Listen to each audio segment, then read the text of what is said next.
Hello, my name is Sabrina Bernadelle, and I'm a legal fellow with the National Women's Law Center.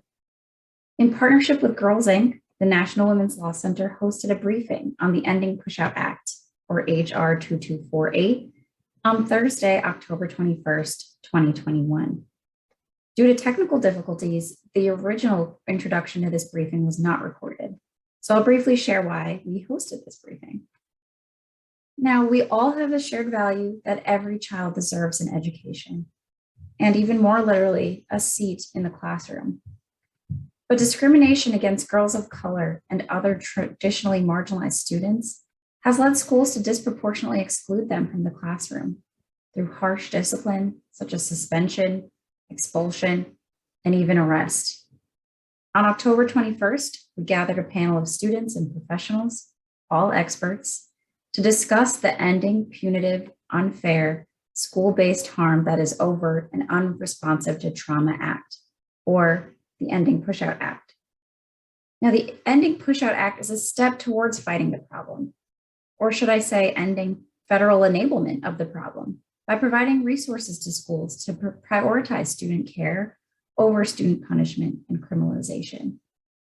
The Ending PUSHOUT Act would address urgent national issues in education, including the lack of transparency and data on schools' use of exclusionary discipline, the lack of investment for supporting schools that want to reform discipline policies, and the lack of attention given to the criminalization and pushout of Black and brown girls who are suspended, expelled, and arrested at alarmingly high rates, often for normal, childlike, and teenage behavior. Now, I'll turn it over to our panelists, and we hope you enjoy this briefing. Thank you. Black girls are overrepresented in every aspect of the school discipline continuum, and you'll hear more about that. And when we talk about that, that also includes school policing. In just this year alone, we've heard the tragic incidents of Mona Rodriguez, a girl in Long Beach, California, who was tragically shot by a school resource officer and lost cognitive function and was taken off life support, leaving behind a young infant. We've also heard of Brace, a 15-year-old girl in Florida who was slammed to the ground by a school resource officer and knocked unconscious earlier this year. And these horrific things took place this year. They're not new, but they happened even during a global pandemic when students are facing stresses, burdens, and trauma that they've never experienced before. And so in this time, we already had a crisis before, but the pandemic has only exacerbated these issues. And now more than ever, schools must be safe places for girls and all students to heal and thrive. And so with that, I'm going to turn it over to Dr. Janice Johnson Dias, president of GrassROOTS Community Foundation and associate professor of sociology at John Jay College of Criminal Justice, for further opening remarks on solutions to school pushout. Just really briefly, Dr. Johnson Dias, she identifies as an educator, change maker, and strategist. And as the leader of GrassROOTS Community Foundation, she heads a team that trains girls to be change makers by showing them how to use their frustrations to solve social issues. With that, I'll turn it over to you, Dr. Johnson Dias. Thank you so much, and thank you, and good evening, everyone who is listening and extending your time tonight. I am so delighted to represent Dr. Monique Morris today at this hearing in support of HR 2248, the Ending PUSHOUT Act of 2021. I believe strongly in this bill because I believe that this bill is a necessary step in our country's efforts to advance democracy and end the long train of abuses which students have experienced by the educational system. I really strongly urge you to consider that it is now time to alter the former systems of injustice in our public schools and recreate new systems that will end history of repeated abuses and injuries. As it stands, the public school system's obstructing some administration of justice, and sadly, we do not know to what extent. I believe Dr. Morris asked me to speak today because I've been an educator for 20 years. I've taught in government-sponsored programs, private and public schools, public and private universities. I've taught students whose families are economically challenged, members whose families are wealthy. I've taught immigrant children, disabled children, children who are members of the global majority, and children who are members of the US majority. I've taught students at the primary, secondary, and the collegiate levels. I've attended schools that are racially and economically diverse, from Woodrow Wilson Middle School in Boston, Boston Latin Academy, Brandeis, Temple, and the University of Michigan. I have been educated by some of the best people and the best teachers that we have within the US and across the globe, and I love schools. I believe in public education, and I invest in public education. At GrassROOTS, which is, as mentioned, a training organization, we focus on public health and social justice, and we work with schools here in the US and across the globe.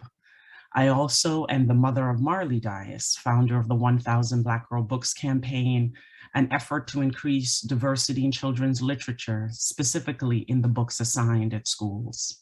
My daughter, my husband, my friends, and I, we've all attended public schools.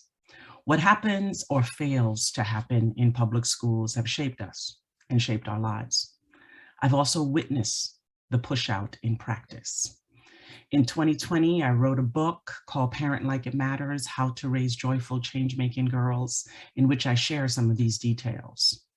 And I'm sharing these details about me and my family so that you understand that for me, this bill is personal. The solutions are personal. Democracy is personal to me. The healing that must take place in our school must be personal for you too, because only then can you understand the depth of the injury that has occurred. Our children, specifically our girls, have been obstructed from receiving the education they need to be their fullest selves. Our children's success have been stymied by a system that was specifically built to remediate injustice. Why should this be personal for you? Because when our children fail, we all fail. This is not hyperbole. Punitive, unfair, school-based harm that is overt and unresponsive creates a system of trauma for those who are the subject, the witness, and the perpetrators. Witnessing abuse carries the same risk of harm to children's mental health and to their learning as if the abuse was happening directly. The research tells us that betrayal by someone or some systems who's supposed to be protector is some of the deepest wounds we'll ever feel. The push out is a wound. The push out is one of the most pernicious cases of everyday violence, because it happens in a place that is supposed to be safe. Schools are supposed to be safe spaces. Children go there to learn, but the learning doesn't just take place in the classroom. Students learn outside the building. Students learn in the hallways. Students learn in the bathrooms. Students learn on school buses. But what are they learning when they're pushed out? They are learning that the system doesn't care about them. They're learning that democracy is an idea, not a practice. They're learning that they do not matter. And mattering is the most universal and basic need. Our public school system plays a pivotal role in American democratic society. Even with its challenges, it continues to train young people and prepare them for work. Where it needs our help and our solution is achieving its more essential goals. It was created for more than work. It was created to help young people have fulfilling lives. And most importantly, public education has also been expected to accomplish collective mission aimed at promoting the common good. So tonight I'm asking you to really lend support to this bill, because we need the bill for 3 core reasons. 1, we must strengthen data collection. It must be a part of our solution. It is vital that we need to know what is happening within our schools. We must be able to distinguish whether things are occurring by chance or through ordered and deliberate neglect. This is how we create solutions. Two, we need to pass this bill because we must eliminate the discriminatory use and overuse of exclusionary disciplinary practices, especially those based on actual or perceived race, ethnicity, color, national origin, and sex. We are well aware that the overuse of disciplinary practices can occur without much attention. Educators and administrators do not have to specifically dislike certain children to engage in practices that harm them. Inaction in the face of need can occur if we do not recognize our biases and how they play out in our everyday work. But through the collection of evidence, we can see where abuse is happening and by whom. It is through knowing that we can remediate, educate, and inform and reform behaviors and practices.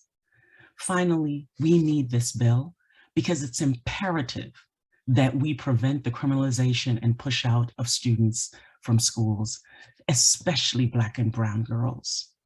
Early criminalization of children will harm them, and it will harm us. Dr. Morris's work has already informed us of this stark disparity. We know that the push out is occurring. The evidence is abundantly clear. Now, we must focus our actions towards pulling rather than pushing our children towards learning and towards healing. What occurs in our school is not about personal responsibility. It's about the system. If we want a healthy and fairer society, we need to create systems that make this possible. System change occurs through policy action. This bill is one of our best way forward. I urge you to support and do all you can to end the push out. Thank you. Thank you so much, Dr. Johnson Dias. That was wonderful in opening our briefing tonight. Now, moving forward, we do have some pre-recorded remarks from Congresswoman Pressley. She does send her regrets that she can't make it live tonight, but she wanted to make sure that she can be part of this evening and share some of her thoughts about the bill that she introduced or reintroduced in the 117th Congress earlier this spring.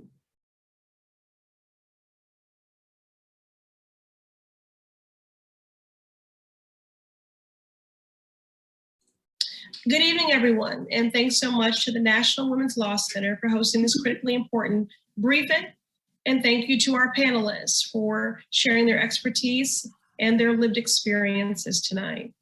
To our young people on the panel today, know that your lived experiences are your expertise. Your voices matter, your ideas matter, and you belong at every policy-making table. Thank you for your bravery, your vulnerability, and for sharing with our audience tonight. So often I've said that the people closest to the pain should be the closest to the power, driving and informing the policymaking. That's not just some mantra, that's a practice.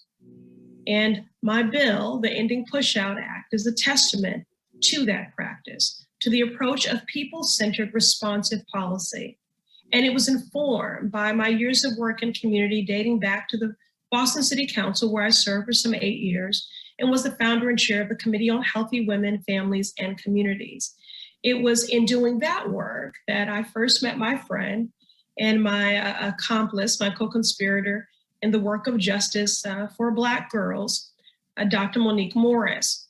We partnered with the National Black Women's Justice Institute, and we launched Project Focus, Girls of Color, a citywide initiative to hear directly from girls, to focus on them, and to better understand why they felt unsafe in school and why they were experiencing disparate, punitive outcomes. So we wanted to hear them, learn from them, and then develop the best solutions. So we convened these focus groups with 100 girls, and we listened some more, and we listened some more, just like all of you will be doing today. And the overall drumbeat, there was a connected thread, was the same, devastatingly so, that our girls were managing feelings of unworthiness and shame, being stereotyped and being silenced. So often our girls were being told that they were a distraction or had a bad attitude, or they were being criminalized simply for how we show up in the world, or their hair, their confidence, their hips, their thighs, policies that on their face, discipline policies, dress code, hair policies that appear to be neutral, actually having embedded racial bias and even animus, resulting in a disparate punitive outcomes and contributing to school to confinement pathways. Girls criminalized for showing up to school hungry or homeless. Our girls are adultified as early as preschool, pushed out of school because of unfair dress code policies, and pushed into the school to confinement pathway through suspensions and expulsions at alarming rates. In my district, the Massachusetts 7th Congressional District, Black girls are 6 times more likely to be suspended from school than white girls. 6 times. In fact, the Civil Rights Department of Education Division has 9 categories for discipline, and Black girls dominated 6 of the 9. Across the country, Latinx girls are nearly 2 times more likely than white girls to receive an out-of-school suspension, and Native girls are 3 times more likely to be suspended. Now, this was a crisis long before the pandemic hit, and the impact has only been exacerbated as our young people are now heading back to in-person learning, while managing unprecedented levels of trauma, emotional trauma that they're carrying in their invisible backpacks as they cross virtual or in-person thresholds back into learning communities. The pandemic has robbed us of nearly 730,000 lives. These are our family members, neighbors, friends, and community members. A recent study offered that more than 140,000 children lost a parent, grandparent, or primary caregiver. And due to the uneven impact of this pandemic on communities of color, Black, Latinx, and American Indian and Alaska Native children were 4 times more likely to lose a caregiver. Now more than ever, our young people need and they deserve safe, nurturing, and healing school environments. The Ending PUSHOUT Act will help us to do just that by dismantling the school to confinement pathway, by creating an ecosystem within our schools where all children, especially children of color and Black and brown girls, feel sacred and loved and can heal and thrive. Now, specifically, our bill does 3 things. First, it invests $2.5 billion in new federal grants to support states and school districts that commit to ban discriminatory school discipline practices and to improve school climates. It also helps us to spot harmful trends by improving the civil rights data collection and increases resources for the Department of Education Office of Civil Rights so that they can hold district accountable for violating students' civil rights. I'm a firm believer that that which gets measured gets done. So we need the data collection and we need transparency in that data collection.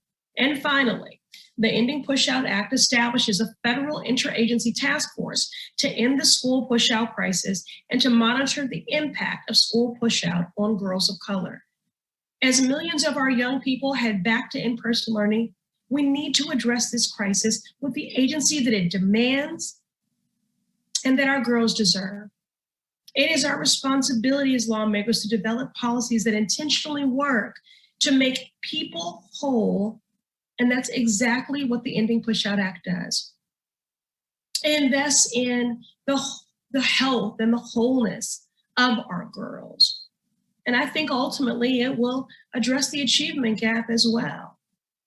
I welcome your partnership on these efforts and hope you will join us in supporting HR 2248, the Ending PUSHOUT Act of 2021.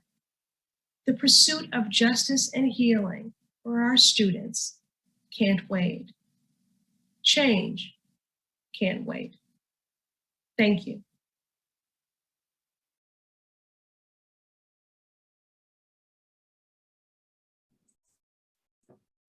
You're just joining. Those are remarks from Congresswoman Pressley on the Ending PUSHOUT Act, HR 2248, that she has reintroduced in Congress this year in the House of Representatives. And with that, I think we are good to head into our panel. So let me introduce you to our panelists this evening to talk more about push out and creating safe, supportive, and inclusive schools for all students. To get us started, we are joined by a few current students. We have here Adrienne, she's a 12th grade student. Sydney, she's in the 11th grade, as well as Anjali, but I think we may have lost her. I know she had a bit of connectivity issues a little while earlier, but so hopefully she'll be able to rejoin. But in the meantime, welcome Adrienne and Sydney. We are so glad to have you here talking to your experiences and to talk through solutions, as Dr. Johnson Dias said earlier. We're also joined here tonight by Rebecca Epstein, the Executive Director of the Georgetown Law Center on Poverty Inequality. She has over 20 years experience in litigation and policy development and has maintained a special focus on race and sex discrimination and the policies and practices that support marginalized girls. You may know her as the lead author of Girlhood Interrupted, The Erasure of Black Girls' Childhood, as well as the co-author of The Sexual Abuse to Prison Pipeline, The Girl's Story. Welcome, Rebecca. We're also joined tonight by Fatima Goss Graves, President and CEO of the National Women's Law Center. Fatima has served in numerous roles at the National Women's Law Center for more than a decade and has spent her career fighting to advance opportunities for women and girls. A few roles before she was CEO and president, Fatima was the center's vice president for education and employment, where she led the center's anti-discrimination initiatives, including work to promote equal pay, combat harassment and sexual assault at work and at school, and advance equal access to education programs with a particular focus on outcomes for women and girls of color. We're also joined by Dr. Venus E. Evans-Winters, research and policy scholar and psychotherapist in private practice. Dr. Venus Evans-Winters is a former professor of education at Illinois State University in the College of Education. She researches and teaches in the areas of social and cultural foundations of education, Black feminist thought, critical race theory, educational policy, and qualitative inquiry.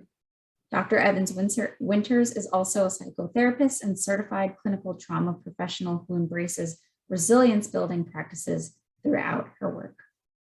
Now, thank you all for joining us tonight. We are so excited to have this discussion with you and to hear more on your thoughts. I will kick off our panel with our students here tonight. We'd love to hear what sort of resources and programs do you as students feel like you need to feel physically and emotionally safe, as well as supported, both before and as you return to in-person learning? Adrienne or Sydney, feel free, whoever would like to chime in first.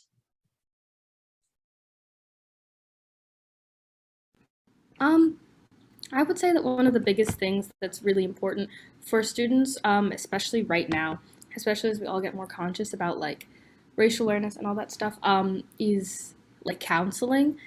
It's really important to protect like students' mental health. We need to like have that focus, and it's very important. It can't be like overstated how important it is to have resources and like a community. I think that always being able to have people who are there for you and around you and sort of sharing your identifiers and your experiences is also so helpful. So like diversity and access to like mental health services, I would say would be some of the most important. Yeah, even adding on to that, I'm on the wellness committee at my school, and we have 3 counselors for almost 850 students, which is completely disproportionate. And so many students don't seek help just because they know there is not enough of a resource for them to really receive adequate help.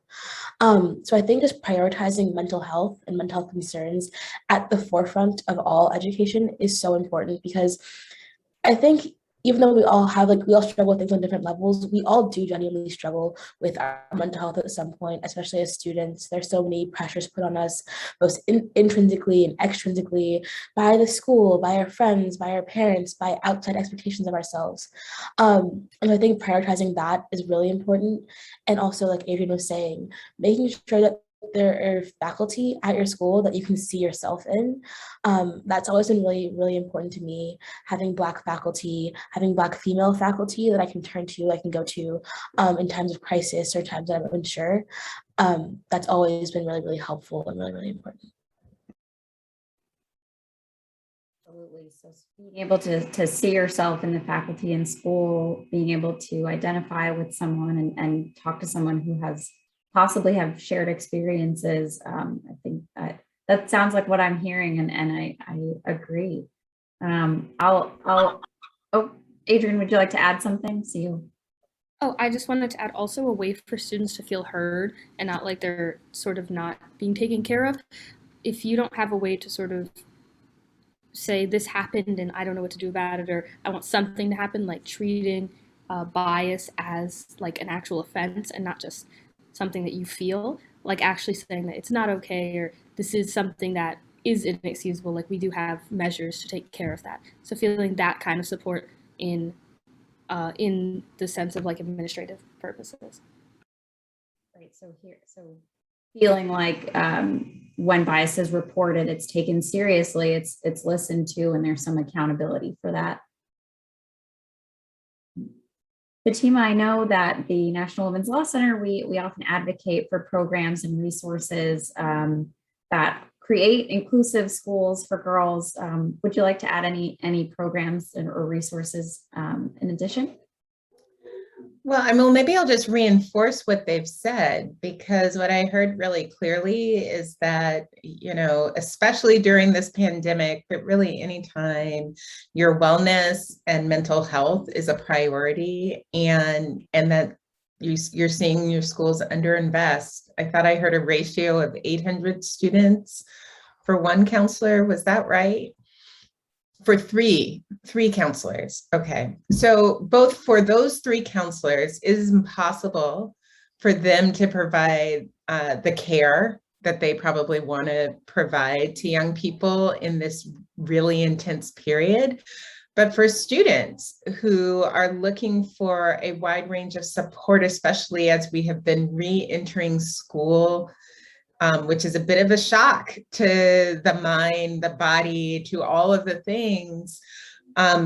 What would it look like to actually invest meaningfully in counselors so that they could do the work of helping their students be well, and underinvest in punitive resources, whether that looks like school resource officers or a lot of policing of small rules? So that really struck me. And then the second thing that you said that I just want to reiterate is that, your concerns are real, bias is real, and you want to be able to have a place where your concerns are taken seriously. And, part of that is the work of our civil rights laws, which provide a framework for schools to be able to do that. And I think over the last few years, they've maybe taken foot off the gas a bit because they didn't think that there was the sort of watch out. And so the biggest watch out can be students who raise these concerns and then escalate it if their concerns aren't addressed. And so I'm excited about the ability to use things like Title IX in our civil rights laws to make sure that bias is addressed, but that they're serious about creating conditions where young people can thrive. Absolutely. Thank you so much, Fatima. And 100% agree. And hopefully conditions where a lot of these harms are prevented as well, right? They can be a stopgap for some of these issues that come up and practices that tend to harm students. I'm going to turn it back to our students again, Sydney and Adrienne, to dream a little bit for a moment. If you could talk through your ideal school situation, a school where you feel 100% welcome in the space, or if you're thinking broadly for all girls of color in that space, what are some of your thoughts that you would want beyond just what these more specific programs we're talking about? I think something that's really, really important is decolonizing a lot of the curriculums that are taught, especially nowadays. Especially history and English curriculums can really, really be focused on only amplifying certain voices and not really telling the whole story. For example, I'm taking American history this year, and our teachers are really trying to focus on getting all sides of the story, getting Native American perspectives, African American perspectives, as well as white perspectives. And I think that's been really, really helpful for me in terms of not only understanding the story better, but also getting a broader sense of history and also its contemporary implications. So I think just having curriculums and offering classes and just offering open forums for conversation that highlight voices and amplify voices that are otherwise silenced is something that really needs to be implemented in a lot of school settings. I totally agree, Sydney, especially as someone who took American history last year with different teachers and a different sort of, even now we're still moving towards better curriculum and, hearing that outdated language in class, hearing, words that we don't use anymore that refer to people and groups and stuff, which can be harmful, which can create a really stressful and like ostracizing environment. I think, and that diversity is also something that's so important for any school, just to have people, because you can have resources and you can teach stuff, but like not feeling like your people are there and not being able to have people of your community there with you is just like such a hard and like overwhelming experience that a lot of people have to deal with. And so, being able to have people like you and learn about people like you, if you're at a school environment where you're trying to learn and grow, it's really important to have teachers, students, textbooks that look like you, that represent you, and not just having it be so mono and homogenous. Definitely want to feel reflected in the school community and not just walking in it, but really looking around and seeing yourself in all aspects of education. It's what I'm hearing from you both as you're dreaming of your ideal school. Any other thoughts that you'd like to add? Great, well, thanks. Looking towards some of the realities we have right now, I'm going to open it up to any of the panelists to answer the next question. What is school pushout? And how would you describe the problem of pushout that Black girls and other girls of color are facing?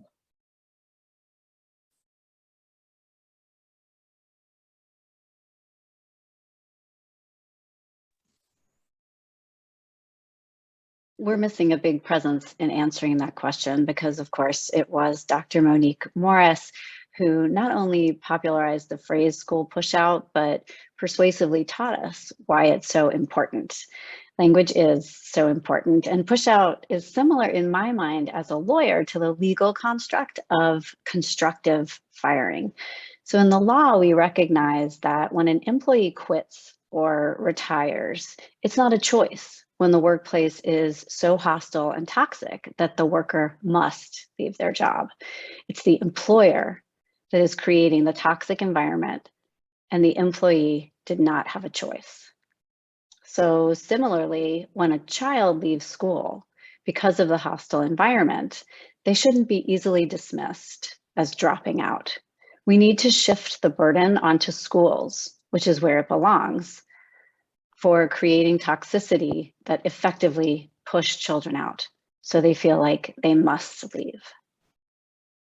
I love that analogy to constructive firing. I think it's definitely apt and puts the blame. It takes the blame from the student who has been pushed out of the school quite literally. And I love that how active that is, and really turns the eye to the school and the educators who are part of that process. Anyone like to chime in on that? Yes, if I may. And so after listening to Rebecca's comments and her contextualizing, right, the relationship between law and employment factors and how Black girls and other girls of color are treated in school, as well as listening to Adrian and Sydney, we actually have a historical context for fixing the problem. And, you know, it is actually policy. So some of us can remember when back in the early 1990s, mostly white feminists, white professors noticed that we were beginning to see a self-esteem problem in our schools with mostly white middle-class girls. We also saw how white girls mostly were left out of the curriculum. And we saw some of the pressures that Cindy and Adrian are talking about, which is the lack of representation of women amongst college faculty, as well as women in fields like math and science. And we also saw the pressures that white girls were experiencing, mostly middle-class white girls were experiencing in their classrooms. And this was across the country. And so we began to see books, not only the American Association of University Women's 1994 study, we also were introduced to Peggy Orenstein's work in Mary Pfeiffer, Schoolgirls, and Reviving Ophelia. So we had a national call to action. And this is when our local, state, and federal governments actually stepped in and said, let's do something about the girls. So we saw a confidence gap drop in like 7th and 8th grade. We didn't have enough girls who were going into math and science fields due to lack of role models. So there's actually precedent, Sabrina. So we can actually have policymakers step in, because now we have people like Dr. Monique Morris, as well as Dr. Johnson Dias, and also Rebecca, basically saying we have a documented problem. Now we're asking you to help us disaggregate the data, collect data, different types of data that actually shows the overlap of race, class, and sex and gender, right, in the treatment of girls. And now we have to ask for curriculum, teaching practices, and school-based policies that serve to protect and affirm Black girls, Indigenous girls, and Latinx girls. Absolutely. I love that. And totally agree, right? It's not an unsolvable problem, and it's something that we can address if we're all on the same page.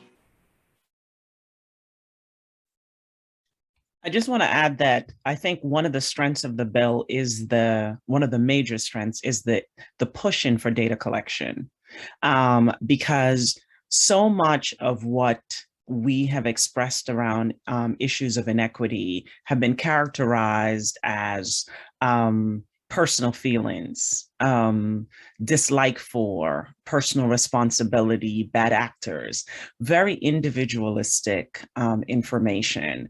And that information is useful but limited. And so in the bill, the first charge, what I really enjoyed about reading the bill, one of the first charge is how can we gather evidence? Because evidence then allows us to be able to make this distinction between something occurring by chance, which is really where equity lies, right? Is that we know in basic data collection is that inequity is systematic, and fairness, whenever you have a problem, it's by chance that something unjust happened. But the cumulative evidence that we have today says that there are outside, willful, deliberate, organized, systematic actions for this push out. And we need more evidence, because the more evidence we have is the more we can understand the texture and the real issues that undergirds this, this social injustice. So I'm very, very excited about this bill, because I think that it really attends to something that many of us really want to see happen. We want all of it to lay bare in front of us so the skeptics can examine, as well as the supporters and the co-conspirators. And evidence really helps us move this forward, and multiple forms of evidence, not just quantitative evidence, which we enjoy, but other forms of evidence, so we have a robust sense of the depth and breadth of this injustice. Absolutely. Spoken like a true social scientist. Absolutely. The data is imperative. I'm going to pause us for a moment to welcome back Anjali, who has been able to reconnect welcome, Anjali. She'll be staying off camera because of the connectivity issues, but I did want to reopen the question for you, Anjali, as to what you would say is an ideal school. In what ways and what programs do you want to see in school that would make you feel supported, safe, included, and welcome? Hi, thank you for having me.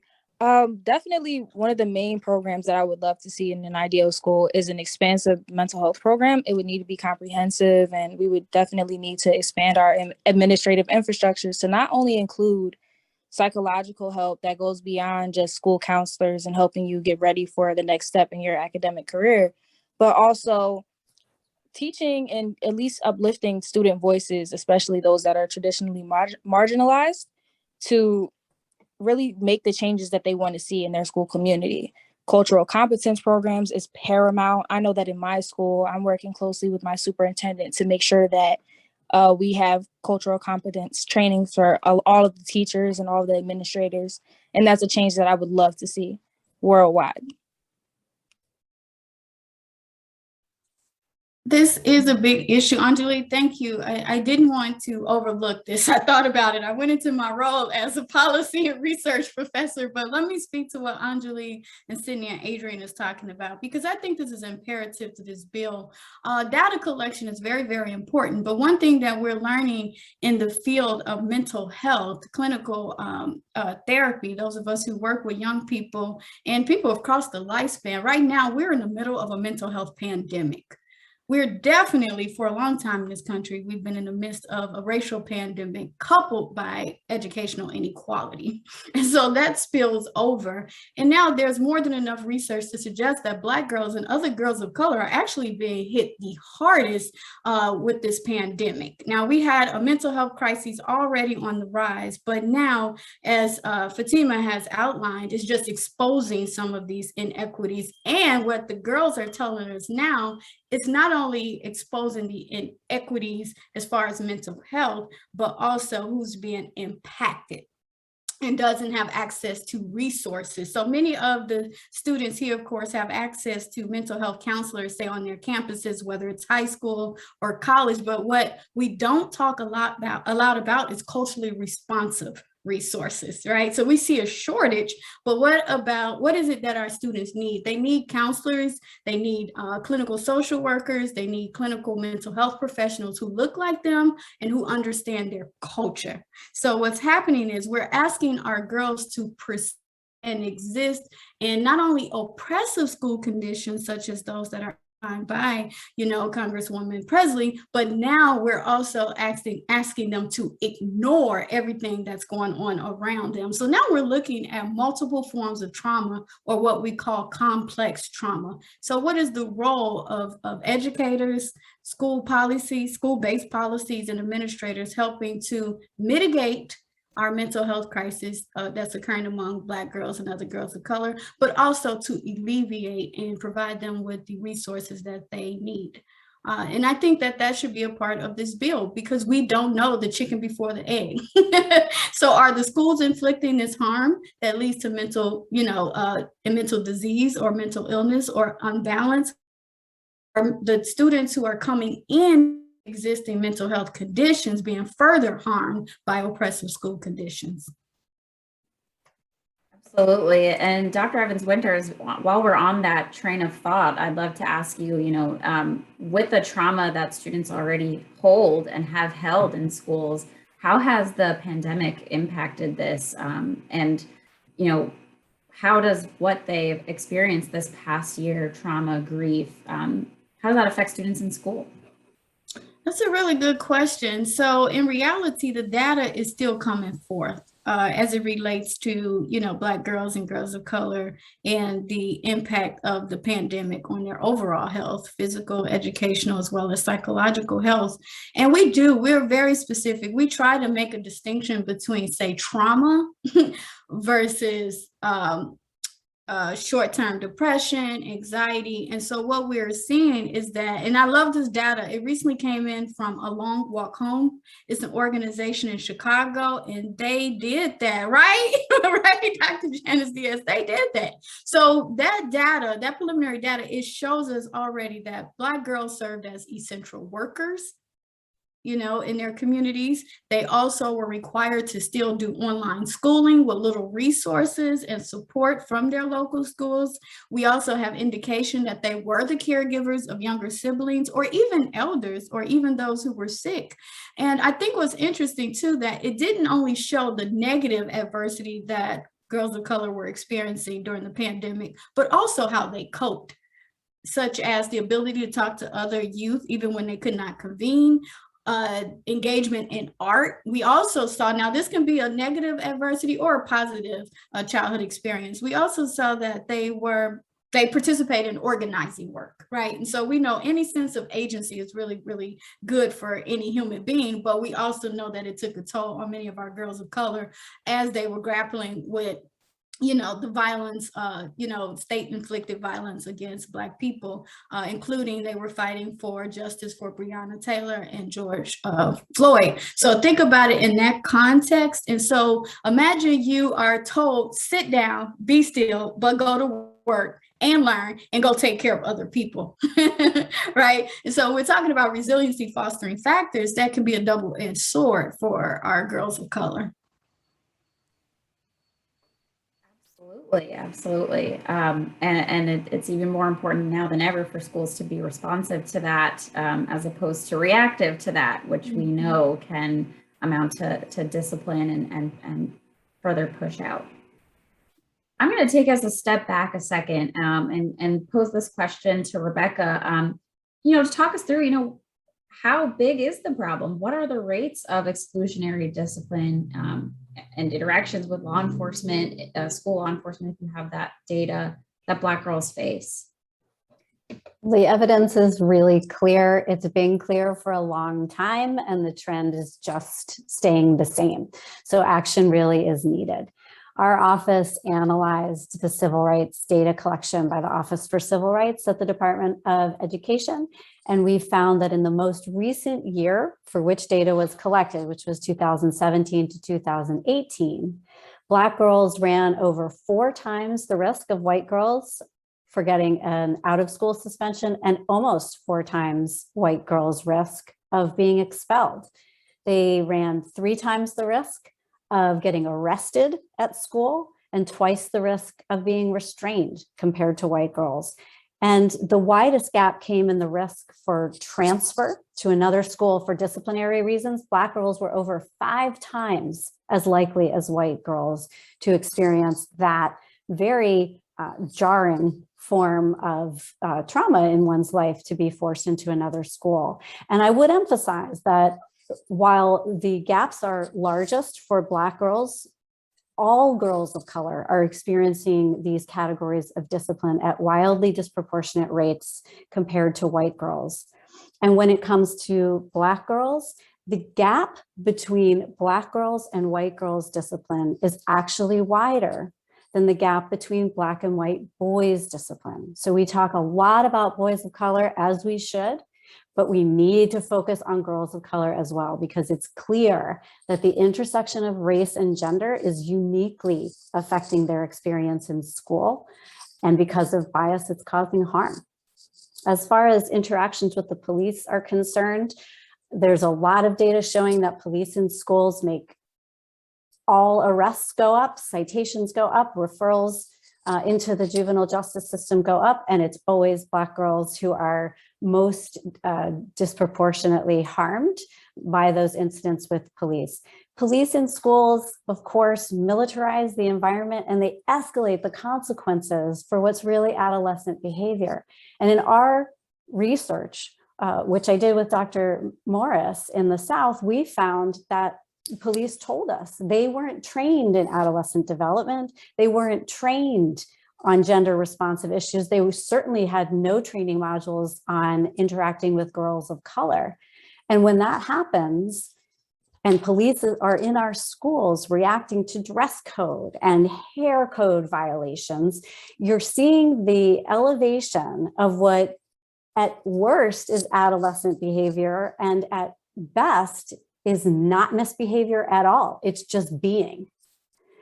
That's shoveling girls of color into the juvenile justice system. Absolutely. Thank you for those, staggering statistics. I've seen those stories, and these are just the stories that make it to the media, but the stories where the 11-year-old was arrested in school because she took too much milk, or the 6-year-old who was arrested because she was throwing a tantrum, which is something that 6-year-olds are prone to do, and that's normal and actually probably a good thing because that's how you learn social development and behavior. So it is really shocking that this continues in school buildings without further conversation, especially the stories that don't make it to the internet or the news. Any other panelists who would like to address that question specifically?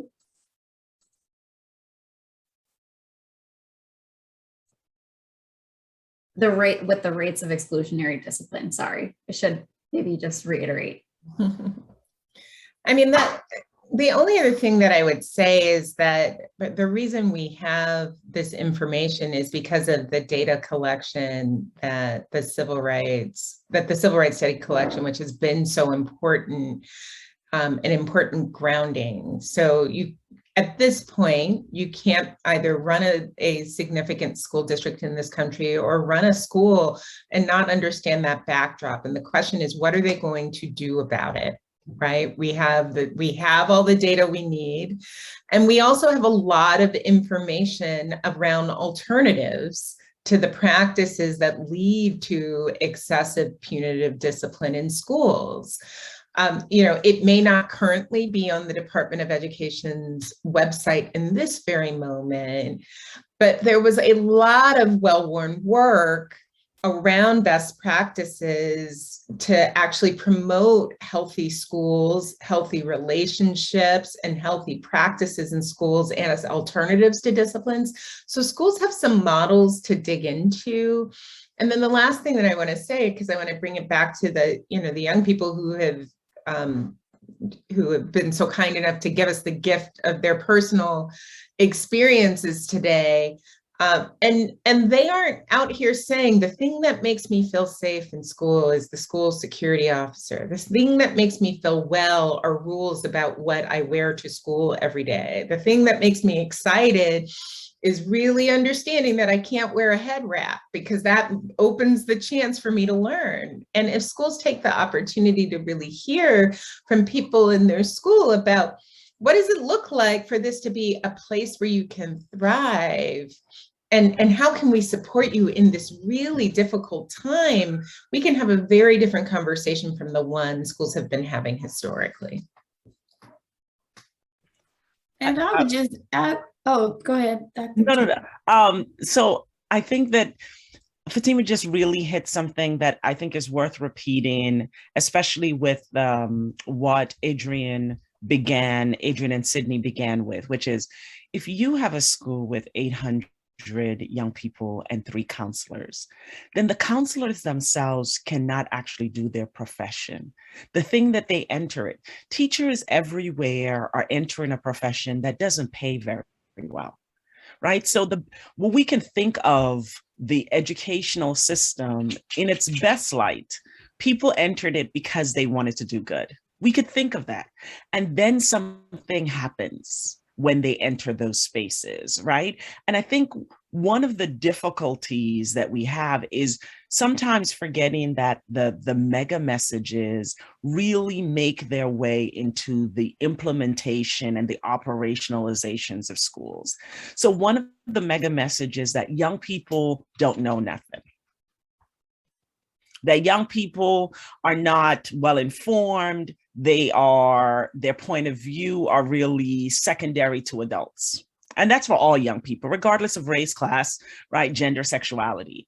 Then you compound that with Black folks ain't, all the ain'ts that you have, and brown folks ain't, Native folks ain't, differently abled folks ain't. And you bring that in that space and you add youth to it. And that then creates a condition for operating in a space that replicates the inequities of the outside, but in this space that's supposed to be different, because schools are the intersection of government, community, and family. And so their charge is really quite outrageous, right? They spend more hours with these people than they do with their own families. They're asked to do a task that often involves being under-resourced, and they come with largely philanthropic, right, or humanistic ideals, and also lots and lots of biases, right? So I think that we always have to remember that they're being asked to do something outrageous, and they think of young people as not being people who really know much.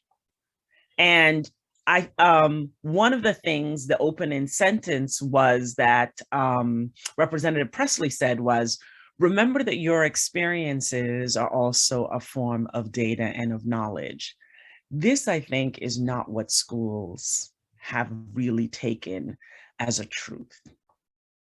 They have taken as a truth that young people are ill-informed and their opinions are ill-informed and their ideas are ill-informed because their charge is to inform. And when that happens, they miss an opportunity to think of school as a multi-directional learning space. They think of themselves quite often as injecting knowledge, not actually gaining knowledge themselves. And if it's not a learning space that is reciprocal or dialectic, then it just misses this opportunity and fosters this kind of bi-directional bigotry. And I think that one of the things that we can do is to reorganize the way in which we even imagine what schools are, right? And really help educators and administrators understand that the learning is happening in multiple directions. And that, in fact, they're the ones that are really stymieing their own learning. That young people are learning a lot, but they may not be learning at the rate that young people are. And I think we can help them with that. And this bill really does help them by providing resources to make that possible. And I think what this bill gets at is that there has to be some type of intervening factor to the documented history of racial violence in our schools and outside of our schools.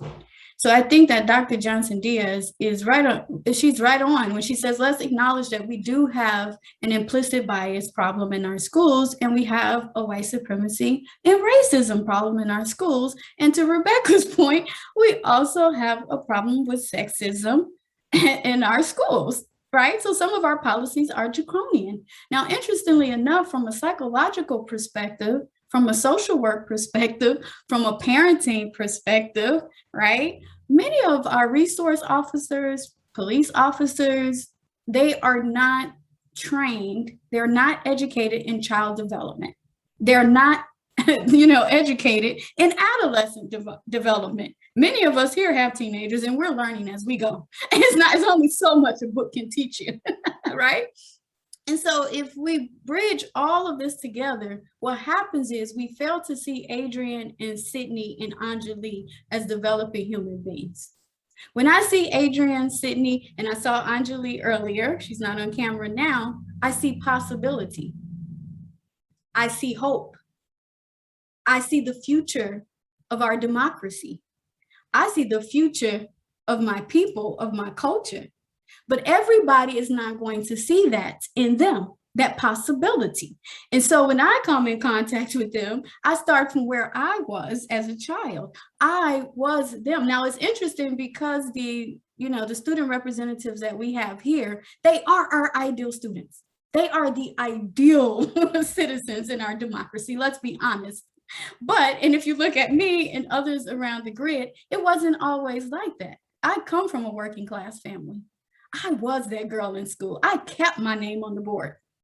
I could have went any way. My mother passed away when I was 9 years of age. I had two other siblings. It was three of us. She had my brother at 16, me at 17, and my sister at 18 years of age as a single parent. here it is now. I am a research professor, women and gender studies, education, and research, right? I'm also a licensed clinical social worker in private practice who specializes in complex trauma. If you would have saw me then at the age of 9, right, and my mother passing away, and how I was acting in schools, not acting out, but definitely acting up in the Black vernacular. Let's keep it real up in here. I could have went anyway. The only difference is we did not have these things, these people called school resource officers or police for that matter. You walked in, the schools belong to the community, so parents and others can walk in. They were a part of the community. We don't see that now. Many of our schools, we have locks, we have bolts, you got to call 24 hours in advance, and then you were met by a police officer in racialized, traumatized communities, right? A cocktail for disaster, possibly. And so what happens is many of our adults, because of segregation in the teaching profession, now remember, this is a nation that actively pushed Black teachers out. Even at a time when Black schools, especially in the South and in middle class communities and working class communities, were actually doing pretty well comparatively, right? And so we do have to acknowledge the role of racial bias, gender bias, and the lack of knowledge of child development amongst many of our educators and many of the people who are placed to police communities of colors in our schools. And I believe that this bill, it actually exposes that, and it provides transparency so that we can truly know what we're up against, and our young people can also be protected from the adults who are making such policies. Absolutely, thank you. We have to see possibility. Right, definitely. And even to Rebecca's point earlier, even with training police officers, we know there's some data that exists that show that the disparities don't necessarily go down. And some of these more tragic incidents also don't necessarily stop with training. And so it goes beyond even just when talking about this, we're talking about getting rid of criminalization writ large, not just what's a fix to this issue right now. I just want to open up to the students, Anjali, Sydney, Adrian, if you have any thoughts you want to add to the conversation or other pieces of thought to bring up.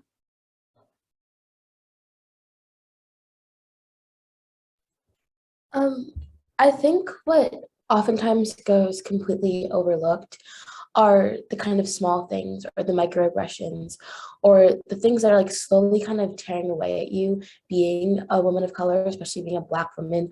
I've gone to primarily white institutions my whole life. So being in that position where many times I was the only person of color or the only woman in a room, you learn to kind of become desensitized to it.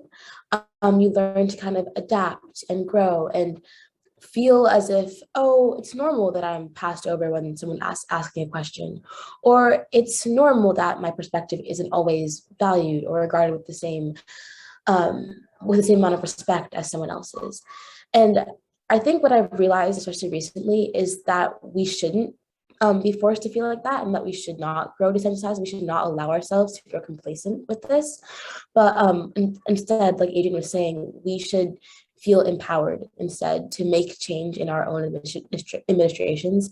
And I think that goes along hand in hand with a school's kind of purpose and their mission to allow their students to have a voice. And for that voice, especially the voices of marginalized community members to be heard and for them to be highlighted, or at least for there to be a platform on which those voices are received, they're heard, and they're taken into account genuinely and with the intentions of actually creating new systemic changes within the school system.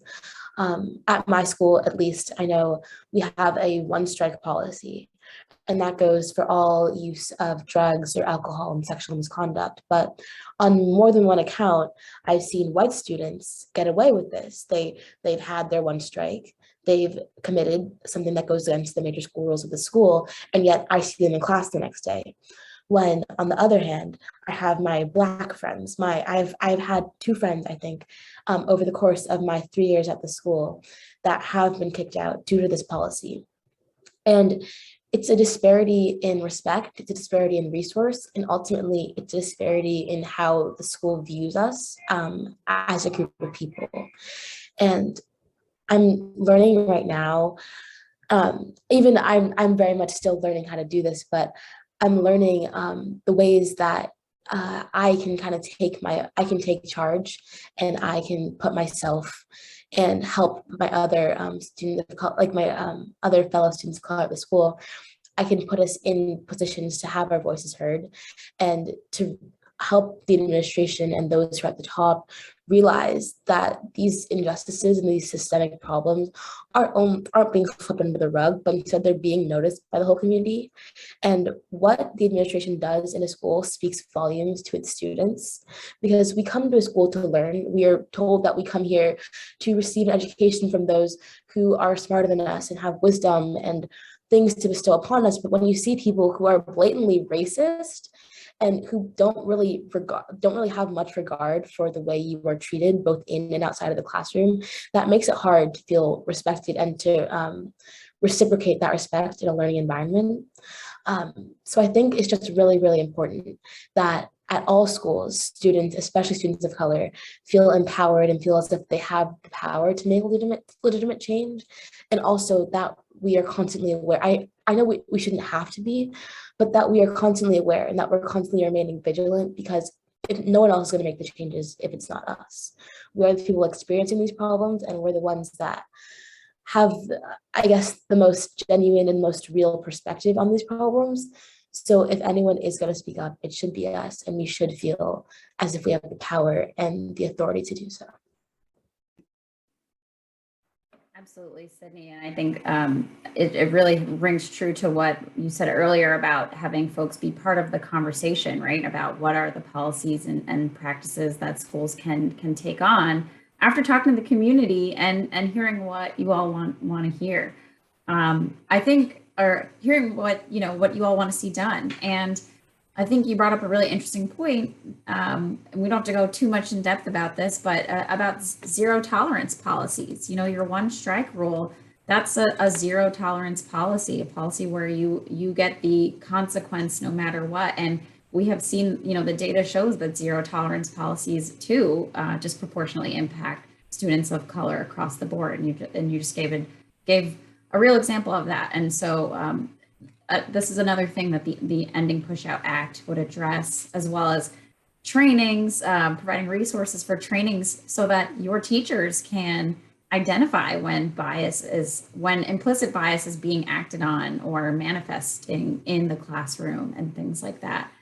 And so with that, just want to wrap up our panel by bringing it to Fatima and just tell us a little bit about the Ending PUSHOUT Act and how it can address, gaps in law and policy to provide some level of federal solution to exclusionary discipline and policing of Black and brown girls.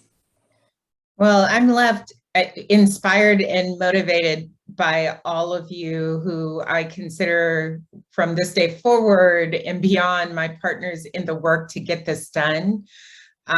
Because sitting here, if there was ever a time for something like the Ending PUSHOUT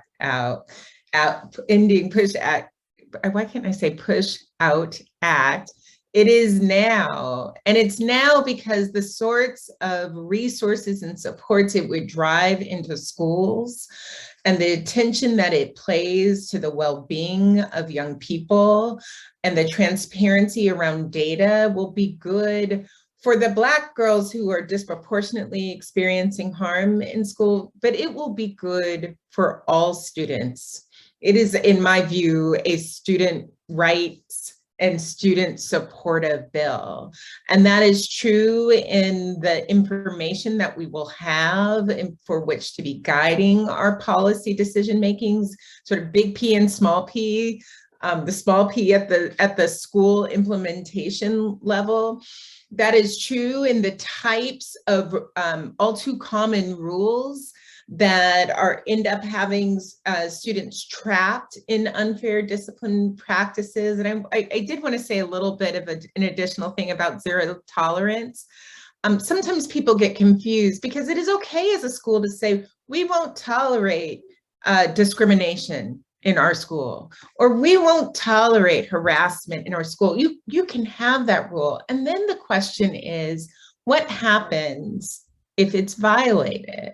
And the idea that any infraction, large or small, no matter the scale, is the sort of thing that sets a young person off on the wrong track isn't helping those young people, and it actually isn't helping the school establish a firm and healthy environment going forward. The other thing that I just want to name, because I know we talked about it a little bit, but I want to bring it back to this and other work that we and probably many of you are doing together around how we spend our resources in this time, in this peak moment where we have had a rich conversation and awareness around excessive policing in a lot of spaces, including in schools, and the dramatic under-resourcing of counseling and well-being resources in schools. What an opportunity to have learned from these last 18 months, the pandemic, the racial uprising. What an opportunity to have learned and to try something new, to try investing in the well-being first of young people, and removing sources that they say are not making them feel more safe and are causing harm. And I will just say that I know all of the folks on this Zoom and outside of this Zoom are committed to growing the number of co-sponsors for the bill, to getting it the attention that it needs, to ensuring that it starts to move forward through Congress. And we need your help in doing that. We need your help in support in ensuring that our legal framework, which is there, is actually bolstered and made meaningful by this really, really important bill. So thank you to all, and thank you to Sabrina for the great moderation, and to Congresswoman Pressley for kicking us off with such dramatic energy and call to action grounded in the people she has met over the years. But mostly thank you to the young people who gave us so much time today, sharing their wisdom and expertise and personal experiences that I hope will stay with all of us. Thanks so much, Fatima. I really appreciate it, and want to reiterate another thank you to all of you for being here tonight, sharing your time, your expertise, your experiences. It's such a crucial topic, and it's often a conversation that's left unhad or even explicitly ignored. And so it's just crucial that we bring this up now as we are moving in and have started a new school year, an odd school year, if to say the least, and to make sure we're continuing to prioritize students' needs and looking at girls' needs as, more specifically. Now, you know, I mentioned earlier that the Ending PUSHOUT Act is a great first step, and you know, the National Women's Law Center and its partners were working with Congresswoman Pressley and her team to push the bill to go even further.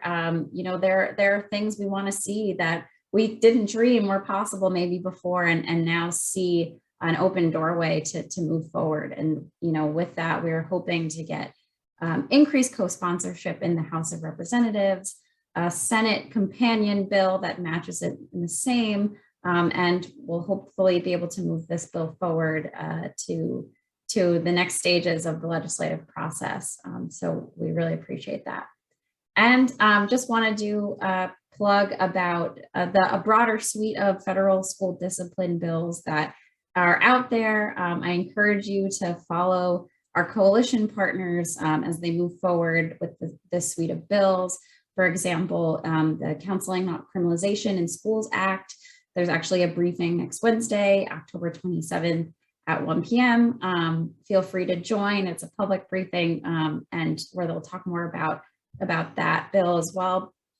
It ends federal funding for school policing and opens resources similar to the Ending PUSHOUT Act for counselors and programs that focus on restorative programs between students. There's the Protecting Our Students in Schools Act, which ends federally prohibits corporal punishment for students, as well as the Keeping All Students Safe Act, which forbids restraint and seclusion of students.